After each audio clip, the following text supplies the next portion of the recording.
দর্শক দেখতে পাচ্ছেন আপনাদের ধলার মোড়, দেখেন কি অবস্থা, পুরো মরুভূমির মতো হয়ে গেছে, একেবারে শুধু বালু আর বালু।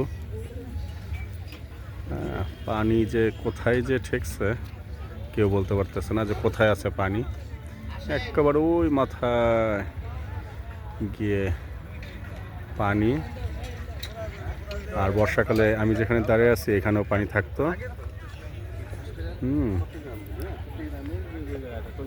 পানি কোথায়, পানি পানি কোথাও দেখা যাচ্ছে না তলার মোড়ে। আর এই রেস্টুরেন্টগুলো মোটামুটি ফুচকা চটপটি খাওয়ার জন্য নতুন কিছু দোকান হয়েছে এখানে।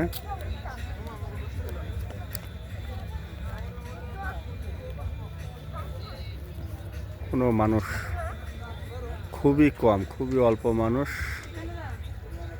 দেখতেই পাচ্ছেন খুবই অল্প মানুষ। আর ওই সামনে একটা রাইডের ব্যবস্থা করা হয়েছে, ওয়াটার রাইড, বাচ্চাদের নিয়ে ওই ইগুলোতে করতে পারবেন।